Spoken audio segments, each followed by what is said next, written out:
Hello, everyone, and welcome to another edition of the SimSN podcast, the show where I ask some of my favorite questions to some of your favorite people. We have a very special guest today, not only a member of the admin team, but he had so many good ideas for the SimSN, the SimNFL show, that he got an associate producer credit. He's also a former coach of the year. Sir Guest, would you mind introducing yourself? Hey everybody, it's Sarge. Freeloading on the admin and associate producer roles, and resident goon. Well, I guess that's not even a good word to use anymore, given the nature of the internet. But resident henchman of the commissioner for the NFL as well. What's up? Thanks for being on the show. Um, you're in a bit of a unique personal situation at the moment, so I appreciate you um, hopping on and providing your voice at least to our listeners. Um, I don't know how much of that you're allowed to share, um, but Oh, I mean, it's nothing major. Yeah, I mean, I am currently at the southwest border, but it's nothing, I guess, extraneous or huge. I'm personally not doing anything crazy, which gives me the liberty to do this since I don't have the obligations of a honey-do list and a 4-year-old beating down my back. yeah, my boys are 9 and 6, so I know the feeling. Um, uh, how are you feeling about the season so far? I know Carolina's had some pretty close games, some tough games, both wins and losses. Seems like the start of an exciting year for you guys. Yeah, I mean, I like where we're at right now. I'm still bamboozled over the Detroit game, if I'm completely honest. Uh, I don't know if I just, as the coach, failed to game plan to stop Randall Hansen, who just seems to rebuke Father Time, or what. Um, but I wasn't disappointed with the performance whatsoever. And if anything, the bright spot, the 34 points given up to Jacksonville aside, which was credit to Howard, but the going the second half, a lot of the backups were in. Um, those two games aside, I think the defense, which was a weak spot for us last year, has really stepped up to the plate, especially with the games against Tennessee and the divisional rival Atlanta. Mm-hmm. Hate to see their quarterback go down, but I'm really excited about the season. Uh, and just the season as a whole. Like, there's a lot of surprise teams. Just like I said, Tennessee being 3-1 is exciting. The Cardinals being 3-1 exciting. Shout out to K Green and his degeneracy. The Rams also some sort of unkillable demon that just continues to terrorize the NFC with the air raid and a much better version of it. Seattle outpacing a lot of the NFC too. Yeah, I think the NFC is in a great spot this year compared to previous years. I think it's a much more competitive conference this year. Yeah, last year across both conferences was kind of a bit of a have and have not divide, where you had kind of the seven playoff teams. I guess with Seattle in the NFC, you had like eight good solid teams, and then kind of everyone else. And it seems like, at least so far, we've got a much thicker kind of middle class, um, with teams really beating up on each other. A lot of very close games. A lot of teams that'll win a close game and then get challenged in the next game. Um, yeah, and as far as Detroit, I don't think Carolina really didn't lose that game. I think Detroit just won that game. They just kept it close and then managed to put a drive together at the final minute. Um, but yeah, I agree. It seems like it's going to be ultra competitive, which we like to see. Again, lots of super close games, especially in week four. Um, Excited to see how things all shake out. Um, for Carolina, now that you guys experienced some success last year, does the weight of expectation weigh on you at all? Do things feel a little different at all going into this season, given how far the Panthers advanced last year? I think the weight of expectations from Lord Jambo weighs on me. I don't. I mean, it's actually it. it didn't happen overnight, right? And it didn't happen over one season or two seasons. Like this was a plan and a vision from the inception of our inaugural NFL season, right? Um, I just decided pre Jambo that I wanted to go into a different approach with roster building as opposed to everybody else, and trading away a lot of key players from the pool. People being extremely weary of that, and I think Denver is still paying dividends. It's just the gift that keeps on giving for their roster. But I mean, the same argument could be made for us. I mean, you did that fantastic piece for me on just the extent of the trades and the succession of first round picks after first round picks for us. Um, and it's been really fun to build this roster with Jambo, and I don't think enough credit goes to him. Or attention goes to him, which he'll probably be mad at me for even mentioning that because he's like, dude, you're airing me out, and now nobody's gonna trade with me. But he's just done fantastic work with organizing deals, and you know, the way him and I work is, hey, dude, I think we need this, and he goes out and gets it. Like Hmm. it's just incredible. I don't have to like do too much legwork or anything like that. He just goes out, finds what thinks is smart for us, runs it by me out of courtesy. I've told him a billion times, hey man, I trust you at this point. Just pull the trigger if there's a good deal. And we're here where we are now. So in a roundabout way to answer your question, I think there's high expectations. We came up short last year, but each of the last two seasons has been growth, right? We got bumped out of the first round, then we got bumped out of the NFC Championship, and you know, hopefully with trends continuing, maybe we get to represent the NFC in the Super Bowl. But we have games left to play. Everybody's got to stay healthy, and I'm hoping for good things this year.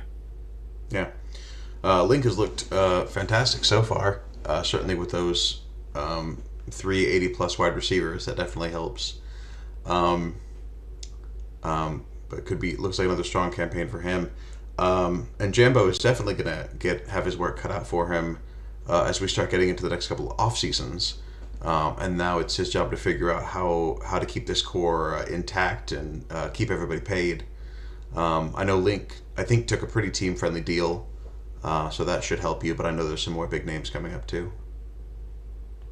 Yeah, I'm not gonna lie to you, brother. I do sweat about like just the salary cap. Not necessarily that like we're behind the eight ball. Like we have 67 million in space next year. Just I looking at the page right now, and I think we can afford to keep some good players around.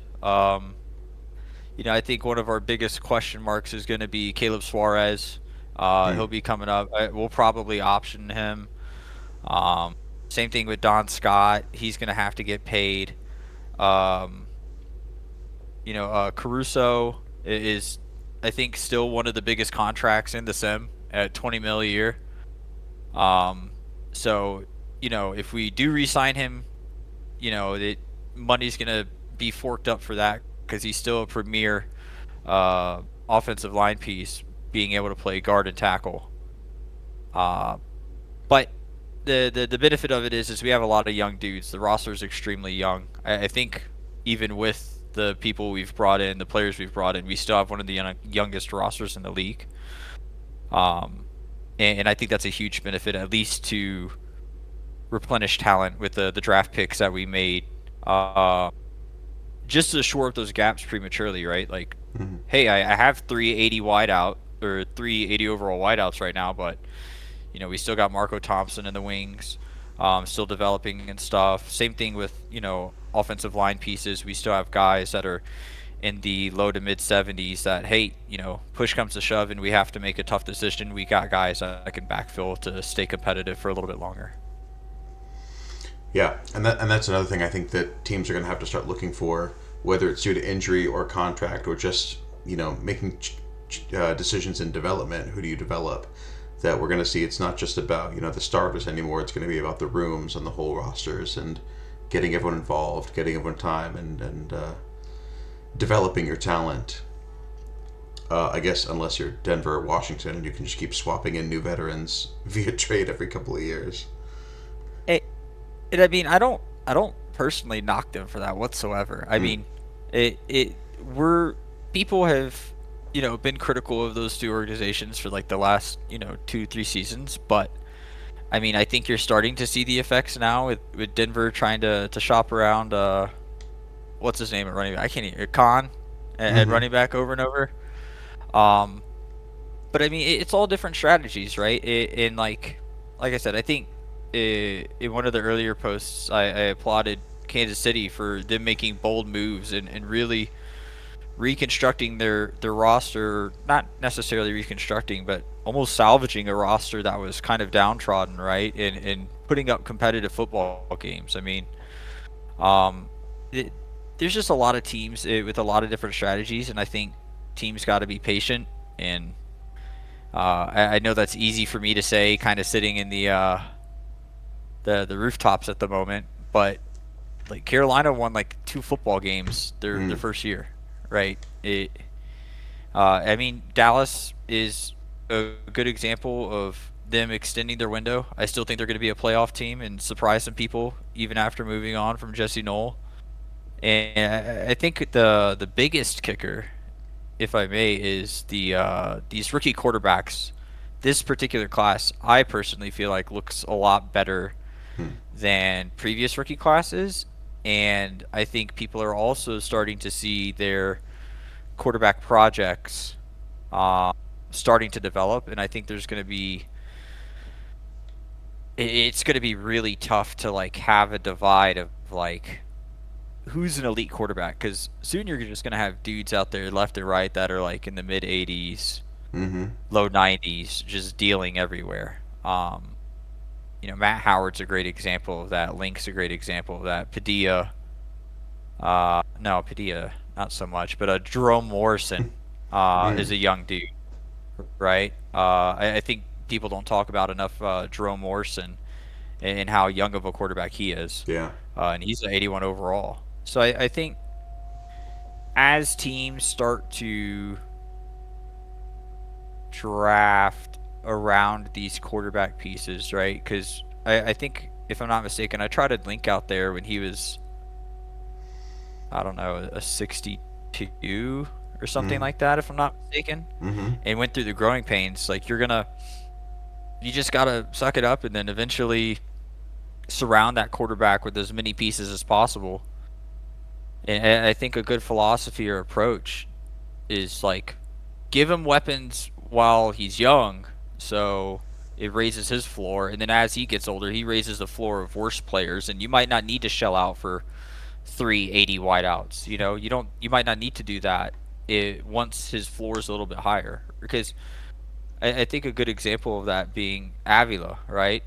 Avila obviously has had 1 to 2 premier weapons, but Mm. outside of that one wide receiver one, I can't remember his name. It escapes me for some reason, but he hasn't had like premier dudes, right? Mm. Avila just slings it. He just chucks it and fucks it and does not care. Mm. And I think that's just the perfect example of what the Rams did, where, hey, I have a dude, give him one stud that is guaranteed, and he'll raise the floor of everybody else. Mm. Yeah, and I think you see that in a bunch of places. I think, um, I mean, we've seen that Brandon Savage, still low 60s, presumably is coming in, made a big impact for the Ravens already. I know they're caught in a scheme change right now, so his numbers are going to look bad. But against Miami, he looked incredible. Um, we see what Chop has done for Michael Walker in Kansas City. Walker's looking better than he ever has before because Chop is helping unlock some of that. And I think from a team building standpoint, that makes sense too. You have this young quarterback on a rookie contract, and you have the money, maybe, and the resources to surround him with more veteran weapons, um, while you have those few cheap years.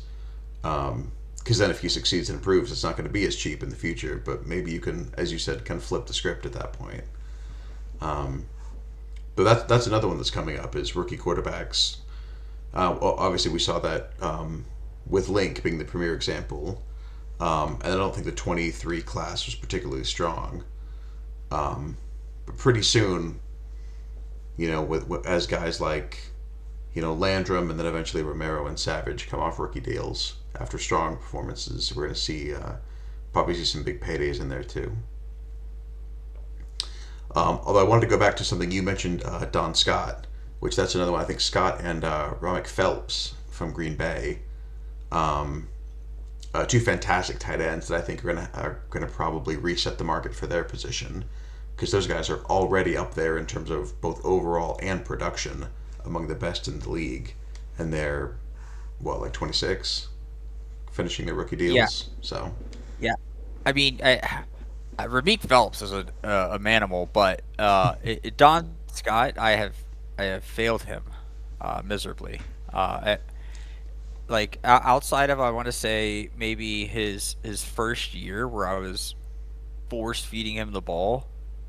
Uh, it feels like I've almost like let the Don Scott Legion down almost, which I love him as a player, and I want to keep him. We're gonna make a conscious effort to keep him, um, but it just feels like I can't figure out how to utilize tight ends mm, whatsoever.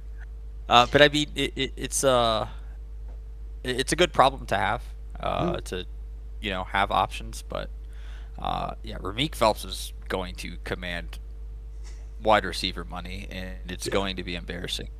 yeah, that one's gonna be fun to watch. I felt the same way with Lovejoy while he was with the Browns.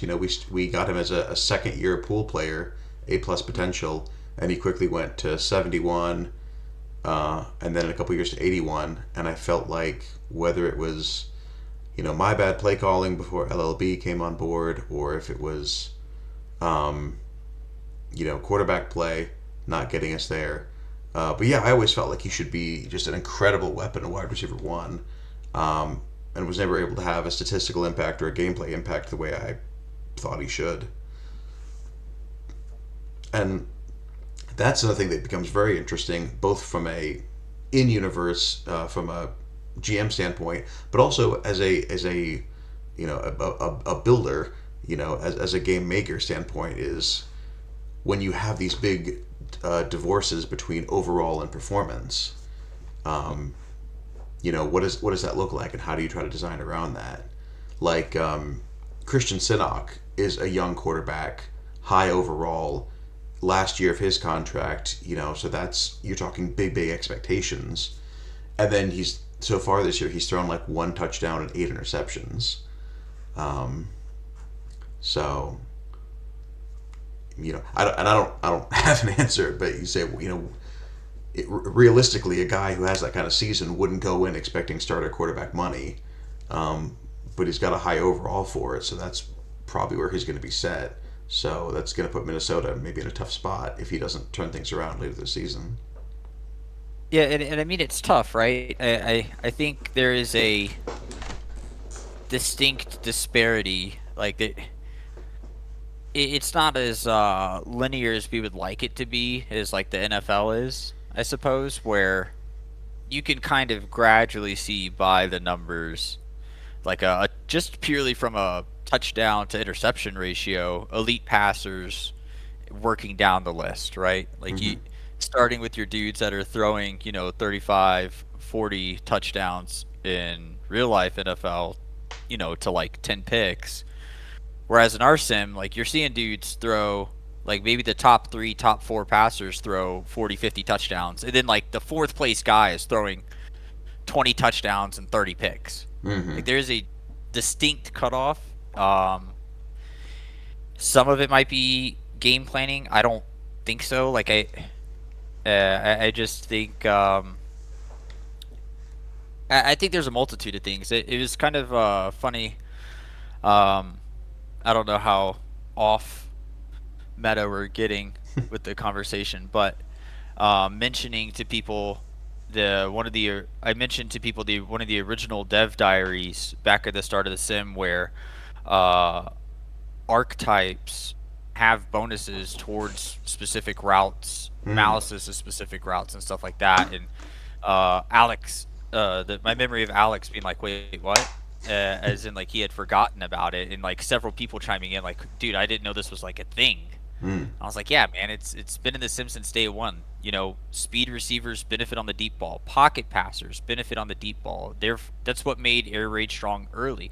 Those didn't go away; they just got scaled back. mm, And so I think there might just be I don't think it might be the quarterback play per se, or just not bad game plans or anything, just for lack of better words, just ignorance. And not in a negative way, just you don't know what you don't know, right? if mm, if you're new to the sim and you don't go back and read the old dev diaries, which might be a failing as my on my part as the game planning guide dude, and not pushing that out with the resurgence of new members. But without going back and looking at those old dev diaries where hey, speed backs get bonuses on outside runs, or um, you know, receiving backs get bonuses on screenplays. This stuff like that, like it might get lost, and then teams aren't able to fully maximize their rosters. mm, And a lot of that is also important too in relation to the extension of the playbook, if you will, with the formations that we can run, the different defenses and offenses that got introduced a couple seasons ago. mm. Yeah, yeah. There's a ton that's going on under the hood, and with all the interactions, sometimes you can, you know, take for granted that something that seems right is happening, or forget that something that's not as obvious as you forget is happening. Um, so yeah, it's always important to be tweaking things. I think initially that's why my defenses always did better, is because defense is the thing that I would like consciously tweak every week, and then Hmm. offenses I would kind of get to like a steady state and kind of forget about. Um, Yeah. and then other players were doing the same thing. So over the seasons, my offenses would get worse because I wasn't tweaking them or trying to maximize them. Um, but also that's why I bought LLB in, just to say, hey, please fix this offense. I clearly don't know what I'm doing with it. Um, I mean, I think Anku's been playing well. I think LLB is doing great. mm-hmm. And because this is what Anku's first season starting. Yeah, second year guy, first year starting. Yeah, I would say in comparison to his draft class, I would say he's outperforming a couple of guys that are in that starting territory. Um, I don't know. I think I really like a lot of these younger quarterbacks, and I know it's tough for people to swallow in the moment as Mm-hmm. far as Landrum having one touchdown and 8 picks, where like the dude set fuck records in the college scene that might Mm-hmm. not ever get touched, right? Or you know, um, Scott Romero being check down hero, but you know he's not uncompetitive, right? He's Yeah. still averaging, you know, I want to say 200 something yards a game or close to. Uh, yeah, I just think that it's just got to be people got to be patient. I mean, look at what Jacksonville's doing. Matt Howard was not an elite prospect, I would argue, coming out of the draft class, and he's a 71 right now, year five guy.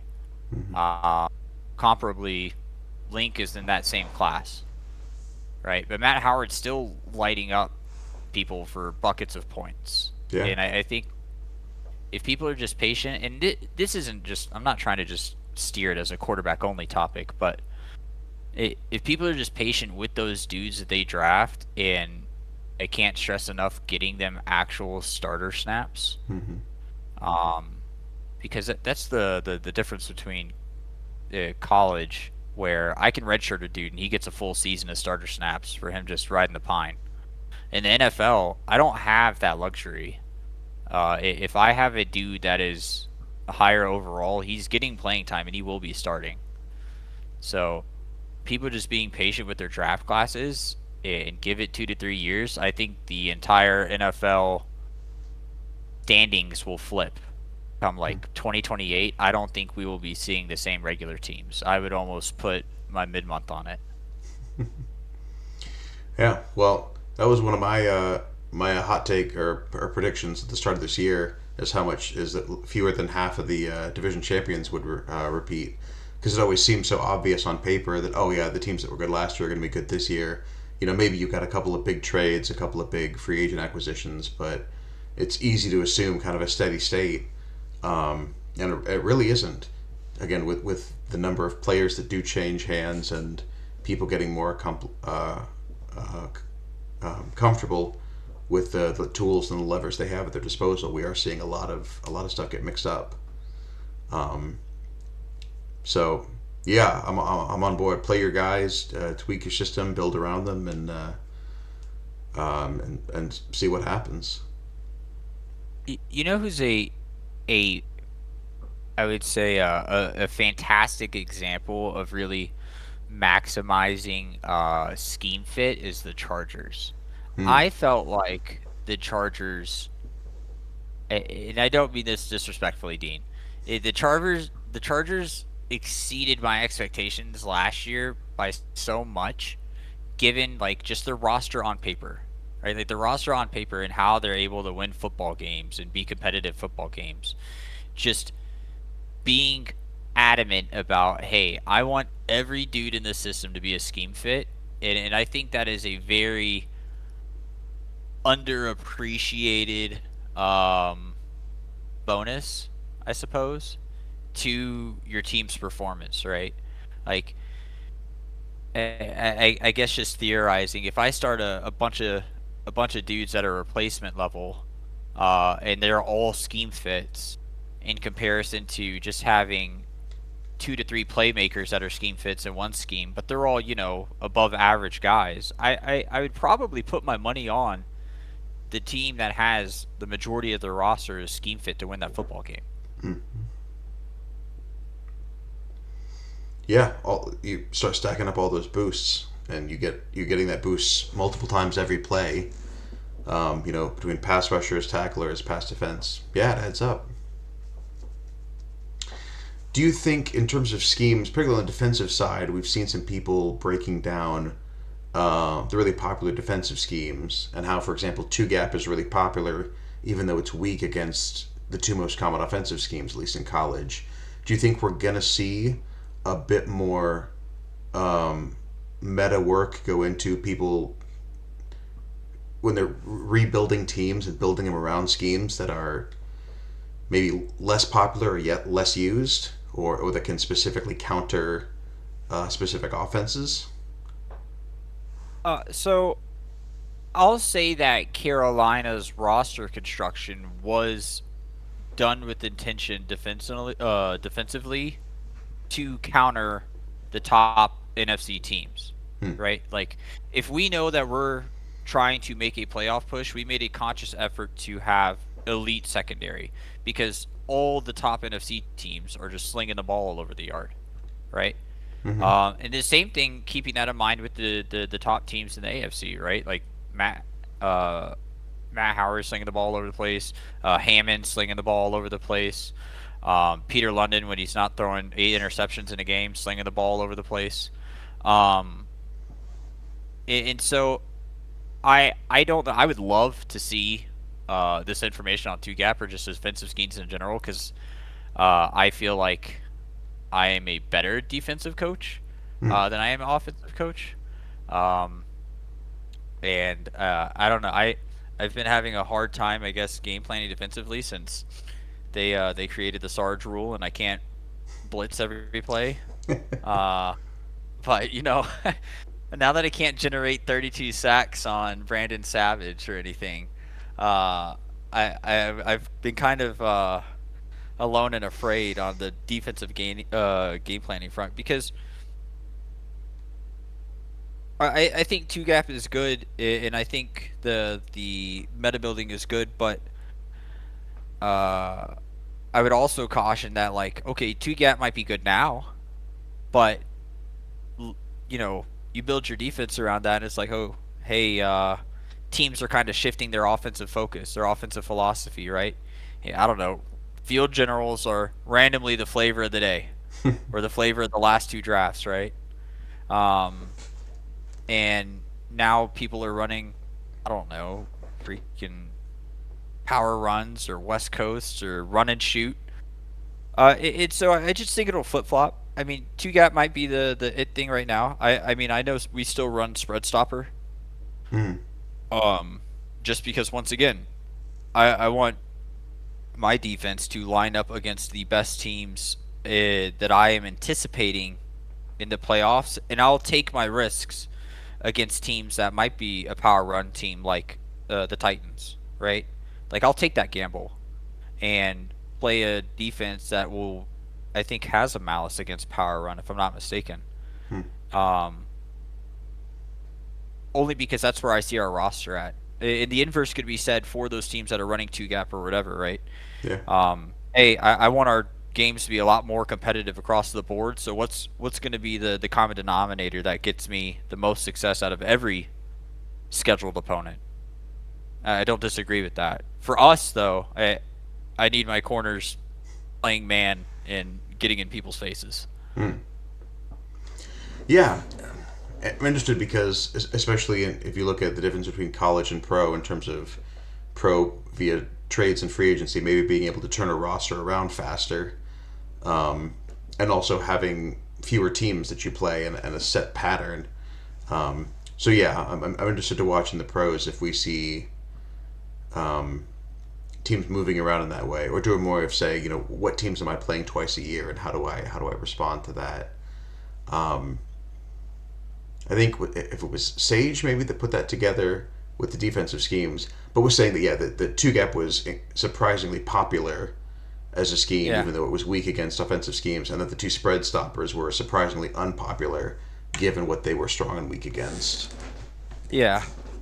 Yeah, I don't know. I mean, I wonder if it also could be um just looking at rosters, just like, hey, this is the defensive scheme that gives me the most bonuses, so let me trot it out there. Mm-hmm. You know, because one of the biggest hiccups with like spread stopper is like is there is this might even fit against all defensive schemes where linebackers that fit your scheme are just non-existent. Yeah. Like and it might be, hey, like linebackers are my best players by some miracle inactive god, and this is going to be the defense that helps me enable them. I think it could be a side effect of that with just the two gap popularity. There's also, hey, I don't have to field four defensive linemen for some formations like with running 3-4 defenses. I could just get one defensive tackle, two D ends, and then start putting D ends in outside linebacker positions, and have some speed rushers in there and figure life out. Um, I I would be curious to see what the cause of it is, and I would also love to see more out of position stuff. Mm. Uh, that might be a selfish plug because I did the tables for out of position. But I just think there's something very cool and unique about seeing a dude uh, being versatile. I would, on my Christmas wish list for 2030, I would love to have like defensive packages where my free safety is lined up at corner for Mm. some whatever reason over a tight end in this particular package because that tight end is split out wide, or I'm splitting out my tight end out wide in this particular formation, and give a little bit more agency to coaches, right, for player personnel packages. Yeah, Um, I would love more specific substitution packages, yeah, yeah, yeah, especially on defense. For like, oh, when am I going to put my coverage linebackers in versus when am I going yeah, to put my yeah, pass rushers or my run stoppers in, stuff like that, for sure. yeah. I mean, I think the league as a whole, if you compare the league to the inaugural season, I think it's in such a better place, just top to bottom. And I once again I know it's tough for coaches and GMs and owners to stomach right now if they feel like they're at the bottom of the league right now. But I mean, two things are true. One, everybody regresses to the mean, and two, it's not going to be like that forever, right? There's plenty of parity in our league, and it'll be coming. I think college football, just from a comparative standpoint, there's been plenty of parity in college football. Aside from like your 1 to 2 regulars, which, I mean, if you just look aside at real life college football, it's no different. Mm-hmm. I think our college sim mirrors, as far as results, recruiting, all that's concerned, does a good job of imitating real life, right? Um, and I think the NFL is getting there quicker than we realize. Mm-hmm. It's just a infinitely tougher league to balance because you're splitting hairs, right? The the floor of talent is so much higher in the NFL, or it could be a dearth of talent too, right? Where I don't know, Carolina goes into Arizona and it just, not the dog on K Green. I know it'd be a good sport about it, which is why I said, and I think they're on our schedule too. But on paper, uh, 2, 3, and 1 teams going head to head, fighting for their life. I'm just kidding. uh, but just on paper, they're two different rosters, and um, that disparity is there. Uh, Mm-hmm.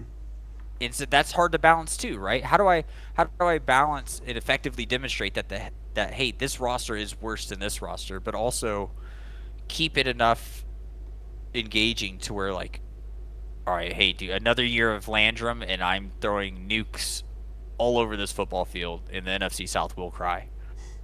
Um, it's a difficult balance, but player packages, wherever that might be in development in 2048 or um, things like that. I think you touched on a lot of good things though. Just with like I think the Browns do a fantastic job too, man. I think a lot of teams actually do really really well. I don't know. It's tough to needle down like case examples, but like you see like um was it Indiana?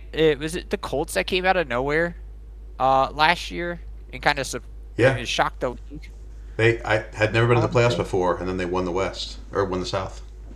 Yeah, I mean, there's just really good examples of parity in singular instances too, where coaches find something and it clicks, and they just start going the distance. I think Taphorn had like a monster year, Mm. uh, and that might have been a little aided by the running bug, but uh, I think those are going to come and go, right? I mean, Avila threw for 7,000 yards. I don't, there's going to be some instances where things like that happen. I think uh, player development is just going to be super critical for teams Yeah, as we flatten the bubble. yeah. Dude, tell me about uh, who your. You ask me too many questions. I'm gonna ask you one, Mr. Host. Okay. Uh, Tell me who your. Give me a dark horse for each conference to win a division. They didn't win last year. Give me a dark horse, or if not win the division, sneak into the playoffs as a wild card. Call your shot early. It's week 5. Whew. Okay. Someone who wasn't successful last year, but is going to push their way in this year. Yeah, give me a dark horse. Oh man. I mean, well, it's not exactly a hot take the way they've been playing, but in terms of comparison to past success, I mean, you got to go with the Chiefs in the AFC. I think Chop has been a revelation for them, and I don't know how many 5 TD games he's going to have, um, but they look great. They look competitive. They're outpacing, so far the Chargers and the Raiders, who admittedly have had some tough schedules. Um, but yeah, Chop is looking great. He has Michael Walker looking like a stud wide receiver one. Um, Ben Slake, their tight end they just brought back. Um, yeah, I think they're in a great position to do some damage. And then for the NFC, um, let's see. Did did Detroit make it last year? Or they just Detroit made it last year, right? And they just beat out Seattle, I think. Yeah, I want to say that was the tiebreaker. I think you might be right. Yeah, I think they had like a some like wonky like strength of schedule tiebreaker or something. yeah. I think Detroit had a absolutely phenomenal draft, um, and I think that's going to catch up to the rest of us much sooner rather than later, especially as it relates to running back and how quickly those guys get on board. Um, I think the Bears and Vikings are having a tough time in the North, um, and so their one game against the Packers notwithstanding, I think the Lions are poised to improve from their 7 seed. I'm going through my mind trying to think of anyone else. East, North, South, West. I still believe in Landrum. I know the Saints are on an uphill battle. I do believe in Landrum long term. Saints also have guys like Madrano and some other big pieces that I think are going to be good for them. Um, Plawecki was wild for the Falcons coming into a game where no one had scored and going 5 for 7 for 100 yards and leading 2 scoring drives to win the game. Um, that's going to be fun if he balls out over the next couple of weeks. Yeah, Um, that was kind of upsetting, but yeah, a second year, seventh round quarterback coming in for the highest paid player or highest paid quarterback in the league and just slinging 2 touchdown passes. Or sorry, it does. leading 2 scoring. He had 1 touchdown pass, but 2 scoring drives. Yeah, Um, I don't know. I was happy for the Falcons. I probably shouldn't say that. That's probably sacrilegious. Uh, but it was definitely cool to see. And I mean, I don't know. Padilla had it coming. so yeah, I think not all that surprising given the first 4 weeks, but in terms of past performance, I think Chiefs and Lions going to be fun to see what they can do in their division. Lions are down already, a tough tiebreaker to the Packers, so I don't know about winning the North, but they look really good, and that draft class was phenomenal. So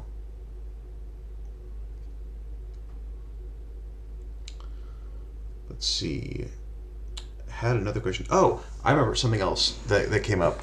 So recently in the Sim NFL show, I did my like heart rate index where I look at close games, and I've started going backward in time, and it is amazing. Uh, just even from a couple years ago, but especially early years of the Sim, just how much more competitive the league is on week in and week out. Like going back to 23 and 24, it's like you see like 30 to nothing games and 42 to 7 games and 50 point Yeah, games, and yeah. there's just so many. There was one week where there was one game decided by less than 20 points, which again is a statistical anomaly in the other direction, but just it was so common that like half or more of the games every week would just be blowouts. Yeah. Um, and already we're seeing such a tightening of that. We're seeing close games. We're seeing like comebacks and things where just because you fell behind by a couple scores in the first half doesn't mean you're out of it. Just because you're up by 10 points in the fourth quarter doesn't mean you're safe. Um, so I'm excited that we're seeing a lot of really close, really competitive games in the last couple of years comparatively. And that wasn't evident to me until I was going through history and being like, oh wow, there's just so many blowouts in these old games. Yeah, I was gonna say I would kill to know if there's like a maybe you end up doing like a heart rate 2.0, and I would kill to know what the heart rate 2.0 score would be for the Carolina Green Bay playoff game last year. Hmm. Um, and like as far as like heart rate, as far as like with fourth down conversions, Mm-hmm. special team scores, or like lead changing scores, stuff like that, Hmm. where it's like more finite, which I know is a heavy lift because I'm asking you to go through like play by play and shenanigans like that, but um, yeah, I would absolutely offer my firstborn child to know what that game score would be, because I personally, and Green Bay will probably give me crap too, but I still think that's one of the best NFL games we had in the sim. biases aside, with the fourth down conversions and it being for NFC Championship berth. Uh, I thought it was one of the most competitive playoffs. Last year's playoffs were just phenomenal, top to bottom, if I Yeah. remember right. Yeah. And I think that speaks to your point about how thinner the margin of error is. I think last year's playoffs are a perfect example, and I think we'll just get a repeat of that. Oh, I hope so. um, what about you? Any? I'm going to turn your own question back on you. Any other teams that you are keeping an eye on that have really surprised you that you think are poised to make a deep run or to surprise some people? I really like the direction that Jacksonville's going. Um, I I really like Jacksonville. I really think. Give me a sec. I need to pull up the silly divisions page. But uh, looking at um looking at the divisions, I really like Jacksonville. I think they would probably be my odds-on favorite to win that division. Mm-hmm. Um, I think Tennessee's done a great job with the schedule that they've had, and that's not to take anything away from them. Um, the Jets are probably the most Jekyll and Hyde organization I've ever seen, which is standard, and I mean that with all love. Uh, but given last year's results and now starting off 3-1 this year, um, I really like what the Jets are doing. Now, do I think they take that division from the Dolphins? Probably not, because Hammonds is a stud. And then you know sister divisions like uh, I think Minnesota is surprising everybody, leading a division technically with their conference wins tiebreaker, Mm-hmm. and division wins. Like they're leading their division right now technically. Um, I probably would not have picked them to do that. Uh, I think once again the Giants randomly leading their Yeah. division 4 weeks into the season. I think both of those divisions are going to be bloodbaths. It, it it feels bad to say, but I feel like my division is the only division that is not going to be as cool. I don't know. I mean, I like our division a lot. We have a lot of really cool young quarterbacks Mm-hmm. in our conference. It's just, Saints, Falcons, Tampa really have to do some roster reconstruction, uh, which I look forward to. I would love to see those teams do better. But yeah, and then I think people are sleeping on the Raiders, right?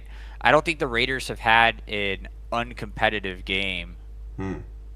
yet, if my memory serves me right. As far as their losses are concerned, they had that 1 point heartbreaker against the Lions, which the Lions beat us by like I want to say less than 5-2. I don't know if Mm. that's just in their DNA at this point. Uh, and I mean they lost a tough away game against the Titans, which Dearden's just an unbelievable coach, so Mm. it's not unsurprising that the Titans are doing well. I don't think he's talked about enough as a coach, and should appropriately get his flowers. I demand all of you to applaud Dearden. But yeah, I think the Raiders should not be forgotten about either. There's some teams that are there's some teams that I don't want to play against in the playoffs. Um, I don't want to randomly just play the Giants and be caught with my pants down because it's just like, oh hey, they just randomly won their division and now they're your opponent. That would be terrifying because it there's specific teams that I've accounted for with roster building, and the help of Lord Jambo to where like, hey, like I am anticipating Mm. on playing these teams, and if I just run into some shit brick house run team, I don't know what to do. Yeah. I echo your sentiments about Dearden specifically. I think I was very low on Tennessee coming into the season. Just look at their roster, and yeah, what he's done, especially as a fairly new owner, has been phenomenal for that franchise. Uh, One which has had success, has made the playoffs every year, and I thought that streak was going to come to an end for sure. And now it looks like they've got a good shot to extend it. So that they're in rarefied air with their consistency. So and to continue that through an ownership change is impressive, and yeah, speaks to his skill as a coach. And that's just fun too. Like obviously we're all competing. We wanna win games. We want to do our best. But I love seeing stuff like that. I love seeing new coaches, new players, new owners come in. I love when people make big moves. I love when big risks pay off. I love seeing high draft picks, impress. Even when it's guys in my own division like Brandon Savage, who I'm not gonna have to play twice a year for the rest of forever. Yeah, Um, good luck, buddy. but it's fun, it's fun when people are engaged and when things are competitive, um, and good performances give you fun things to talk about on Tuesday mornings, I think. Yeah, and you know what team I'm desperate to see do with all their equity is the Bengals.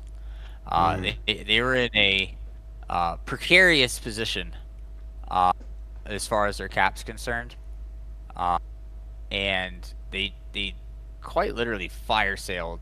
I want to say like 90% of their roster, Mm-hmm. and I really want to know what they're gonna end up doing. Now that money's gonna end up freeing up, they can readjust the books and kind of build around. Um, Honestly, an underrated offensive line, in my opinion. And are they gonna sell out and be a run first team and you know kind of run the ball and win games and keep these stellar quarterbacks off the football field that way, or what? I mean, they still have some gnarly contracts that they got to eat. Namely David Taylor. Like Yeah. I wish I could you know, use my powers that be and negate that contract for the Bengals, but I can't, and they must suffer.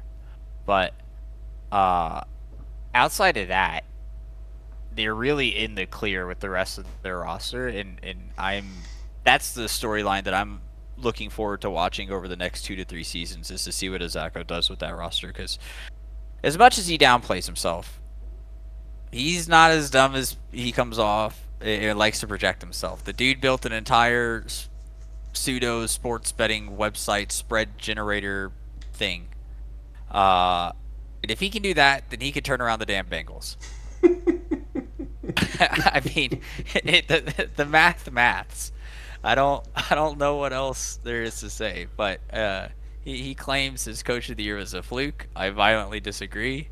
Uh, you could look across at the college side, and he could be disappointed with Oliveros, but at the same time, he also ran into some very good teams on the biggest stages, with Dupree, with Oliveros, and won some games and lost some games, just like all of us.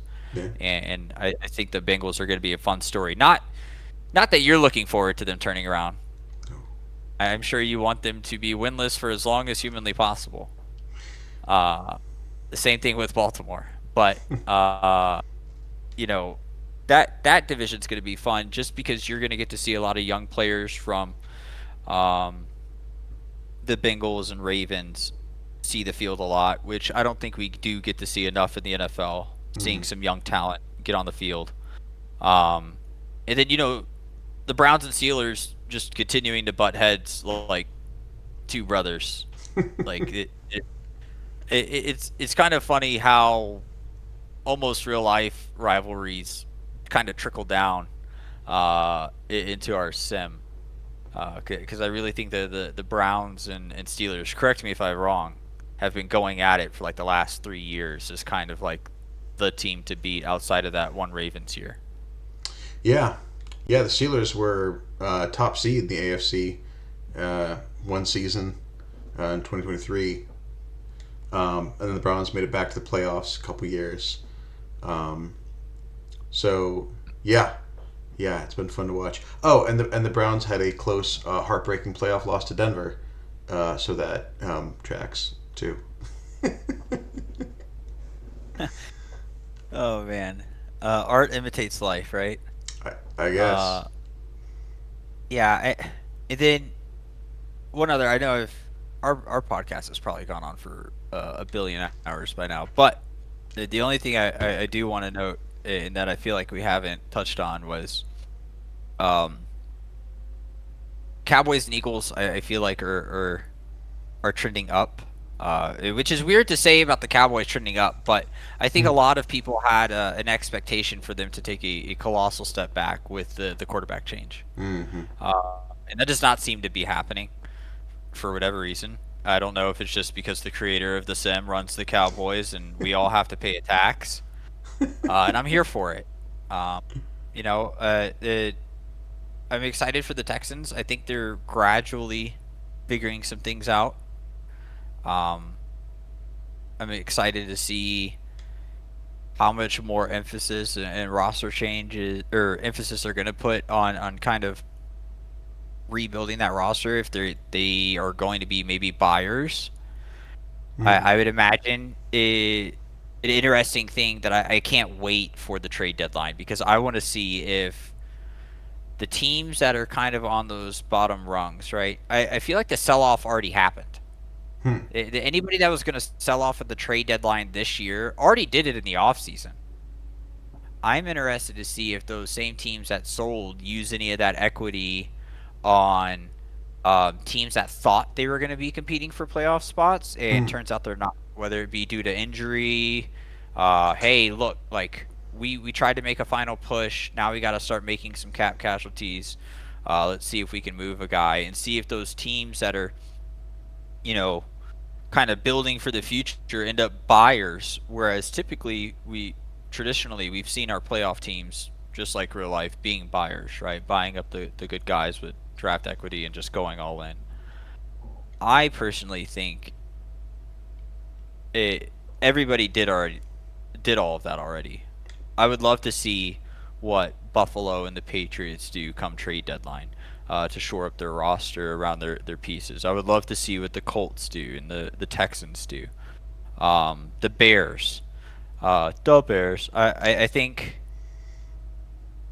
that would be my hunch and forecast is I do not think the top teams that are already like, borderline locks for the playoffs. I do not think those teams end up being buyers as much as we already think. I think they did that. I Hmm. think we're going to see teams that thought they had one more year, maybe overstepped a little bit and overestimated their roster, uh, end up selling some dudes. We, having to swallow the harsh realization that hey, we might not be a playoff team this year. Let's get something out of our guys that we might end up letting go anyways after this year. Interesting. Yeah, that'd be fun to see. I think also, yeah, I agree that I feel like some teams that knew they were on that kind of year zero build up trajectory have kind of already gotten there. Um, and again, with more parity, I feel like there's less space for teams to be like, oh, we know we're not going anywhere this year, and we're gonna sell the farm and shore up a bunch of picks. Um, but we shall see. All right, sir. Well, Any? shoot. Go ahead. I was gonna say, well, shoot, brother. Thanks for having me on. I don't have any parting words or anything other than Bald Man Dangerous with Dakota Link. Uh, I love Dakota Link so much. For anybody uh, that was part of Old Sim, granted, I was uh, not part of Old Sim for a long time, but old enough to buy into the Skaggs cult, Mm. the Tyler Skaggs cult, where Carolina in that sim had the best. if the best, or and if not the best, a top three quarterback, and they just threw the ball all over the place. And all I wanted to do was to revive that, and we have accomplished that. So uh, go Panthers. Thanks for having me on, Pierce. You do a fantastic job as a commissioner. Thank you. And anybody that complains about you, I will personally hunt down and kill. I appreciate the sentiment. All right, man. Thanks so much for coming on the show. Appreciate it. Everyone who's listened to the whole podcast, thank you so much for your support and engagement, and we will see you next time. Bye bye.